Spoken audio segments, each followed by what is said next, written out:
Pasukan pelopor adalah unsur pelaksana utama di jajaran Korps Brimob Polri yang memiliki tugas pokok untuk membina dan mengerahkan kekuatan fungsi pelopor guna melaksanakan tugas extraordinary event, penanganan kelompok kriminal bersenjata atau KKB, penanganan perang asimetris, Special Force and Task Force, emergency policing, penanganan konflik sosial berbasis SARA, border policing, pengamanan kegiatan investasi strategis, VIP protection, disaster policing, penanganan pandemi, memberikan bantuan tindakan pertama di tempat kejadian perkara atau TPTKP, dan pengolahan tempat kejadian perkara atau olah TKP untuk mendukung proses penyidikan, serta tugas lain pada lingkup tugas pokok Polri. Guna mendukung pelaksanaan tugas tersebut di atas, pasukan pelopor Korbrimob dibekali dengan kemampuan perorangan dan kemampuan satuan, di antaranya kemampuan gerilya anti-gerilya, jungle warfare, urban warfare, penindakan huru-hara, anti-anarki, respond to active shooter incident, search and rescue, VIP protection, dan tactical medic. Sejarah singkat pelopor didahului dengan Rangers sebagai pionir pelopor pada tahun 1955 sampai dengan tahun 1956. Dikirim 15 personel untuk mengikuti pendidikan di Okinawa, Jepang, dan Filipina. Kemudian, pada tahun 1956, dilanjutkan perekrutan sejumlah 15 personel dari lulusan SPN Sukabumi yang lulus seleksi untuk dididik kualifikasi Rangers di Sekolah Pendidikan Mobile Brigade atau SPMB di Porong, Watu Kosek, dan pada tanggal 14 September tahun 1959. Dididik 3 angkatan sebagai cikal bakal pembentukan satuan Ranger yang terdiri dari angkatan pertama sejumlah 196 orang, yang kemudian ditempatkan di Kompi 5994 Rangers, dipimpin oleh Komandan Kompi AKP KE Lumi. Kemudian angkatan kedua dididik sejumlah 169 orang, yang selanjutnya ditempatkan di Kompi 5995 Rangers, dipimpin oleh Komandan Kompi AKP Anton Sujarwo. Angkatan ketiga dididik sejumlah 242 orang dan ditempatkan di Kompi 5996 Rangers, dipimpin oleh Komandan Kompi AKP Saim.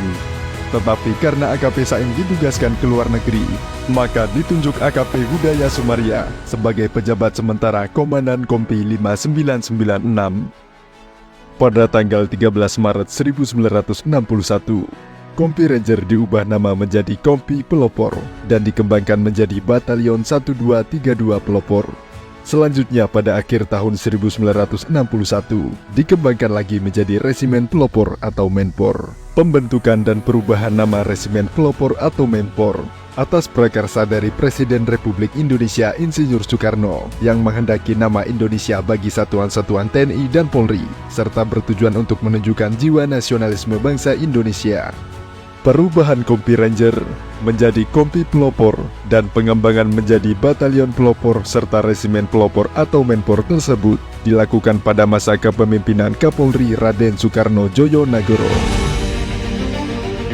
Raden Soekarno Djojonagoro lahir pada 15 Mei 1908 di Banjarnegara, Jawa Tengah. Sang ayah Raden Adipati Aryo Djojonagoro II kala itu merupakan Bupati Banjarnegara, sedangkan ibunya bernama Raden Ajeng Rahmat Mangun Prawiro. Soekarno Djojonagoro memulai pendidikannya pada tahun 1914 di Hollands Inland School atau HIS di Banjarnegara. Kemudian melanjutkan sekolah di Miriwingebers Lajiri Onderwijs atau MULO di Purwokerto, dan Opleiding School voor Inlandse Ambtenaar atau OSPIA di Magelang. Setelah tamat sekolah di OSPIA pada September 1928, kemudian Soekarno Djojonagoro diterima bekerja sebagai Ambtenaar Beach di Inlandse Bestuurdienst atau EIB pada kantor kewedanaan Aji Barang, Kabupaten Purwokerto. Kemudian ia menjadi Mantri Polisi Kota Pati, Jawa Tengah pada April 1931. Asisten Wedana di Kabupaten Banyumas pada 1934. Kepala Seksi 4 Candi Baru Semarang pada 1942. Kepala Kepolisian Salatiga pada 1943. Bakubetsu Keisatsu Taku atau Komandan Polisi Istimewa Semarang pada 1944. KIBKACU atau Kepala Penjagaan di Semarang. Setelahnya, Kepala Umum Kantor Besar Polisi Semarang pada 1945. Kepala Polisi Karesidenan Pekalongan pada 1947, Kepala Polisi Provinsi Jawa Timur pada 1951.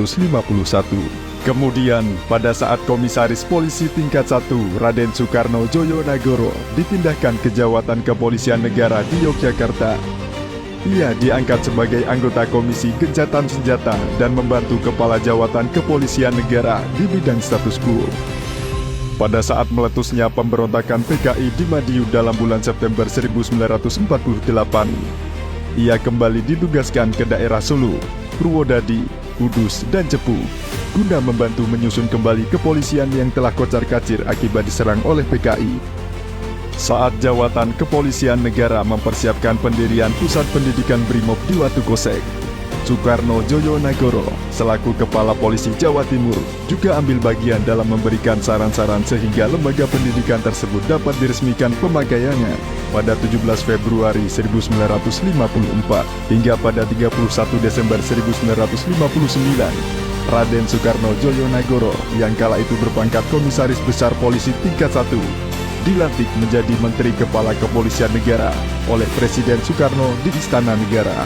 Dengan berbagai kemampuan yang dimiliki pasukan pelopor Korbrimob, sejauh ini telah mampu menorehkan prestasi yang membanggakan, di antaranya keberhasilan dalam penanganan kelompok kriminal bersenjata di Aceh, Papua, Poso, Sulawesi, penanggulangan huru-hara di ibu kota Jakarta dan berbagai kota lainnya, penanganan konflik sosial di Sampit, Kalimantan Tengah, Bali Nuraga, Lampung Selatan, Ambon, Maluku, dan Ternate, Maluku Utara.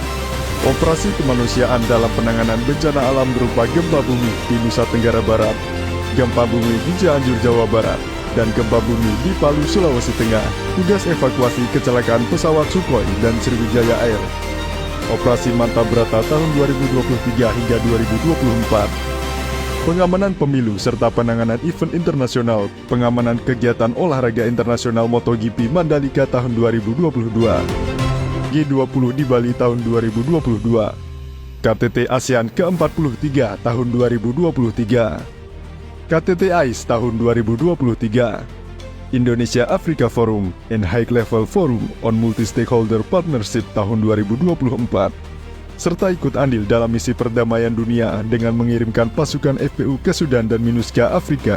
Di balik prestasi dan keberhasilan yang telah ditorehkan pelopor tersebut, tidak serta-merta dapat terwujud tanpa didasari dengan peningkatan pengetahuan, keterampilan, dan sikap kerja yang memadai. Maka dari itu, para prajurit pelopor selalu dan tidak akan pernah berhenti untuk berlatih dalam meningkatkan kemampuan perorangan maupun kemampuan satuan, guna mendukung pelaksanaan tugas-tugas di masa yang akan datang. Kegiatan-kegiatan peningkatan kemampuan yang sudah dilakukan pasukan pelopor tersebut, diantaranya berupa latihan bersama dengan kepolisian luar negeri, pelatihan counter teroris dengan negara Turki dan Perancis, joint sniper training dengan kepolisian negara Jerman atau GSG-9, dengan sandi latihan Padma Adler 2023, gabungan dengan pasukan Gegana, serta turut berpartisipasi pada kegiatan kepolisian internasional berupa SWAT Challenge tahun 2023 dan 2024, gabungan dengan pasukan Gegana yang diselenggarakan di Dubai, Uni Emirat Arab. Di samping peningkatan kemampuan pasukan pelopor tersebut terhadap kemampuan-kemampuan yang dimiliki oleh pasukan pelopor juga telah ditetapkan standar kompetensi kerja khusus, meliputi standar kompetensi operator kendaraan serbu, operator kendaraan armor personal carrier, operator kendaraan armored water cannon, operator kendaraan security barrier, sniper, petugas search and rescue, petugas VIP protection, dan petugas penindak pada satuan BHH. Selanjutnya terhadap para personel jajaran pasukan pelopor juga telah disertifikasi berdasarkan standar kompetensi kerja yang telah ditetapkan oleh Dankor Brimob Polri, dengan tujuan untuk mendapatkan sertifikat kompetensi yang dikeluarkan oleh BNSP sebagai bukti tertulis atau pengakuan yang legal atau sah atas pengakuan kompetensi fungsi Brimob guna dijadikan sebagai payung hukum personel dalam pelaksanaan tugasnya. Untuk memberikan keyakinan kepada organisasi Polri bahwa pelaksanaan tugas organisasi dilaksanakan oleh personil yang kompeten sesuai dengan bidangnya. untuk memberikan keyakinan kepada stakeholder bahwa personel yang bertugas pada organisasi Polri adalah personel yang berkompeten sesuai bidang kompetensinya, dan untuk mengukur tingkat pencapaian kompetensi yang didapat dari hasil proses pendidikan dan pelatihan. Seseorang yang tidak pernah melakukan kesalahan bukan berarti tidak akan mengalami kekalahan, tetapi seseorang yang selalu berinovasi dan selalu mengupgrade diri sudah pasti akan menjadi pemenang. Dirgahayu ke-65 Pelopor tahun 2024. Dengan skill, spirit, dan stamina pelopor, kami siap melakukan yang terbaik untuk Negara Kesatuan Republik Indonesia guna menyongsong Indonesia Emas 2045.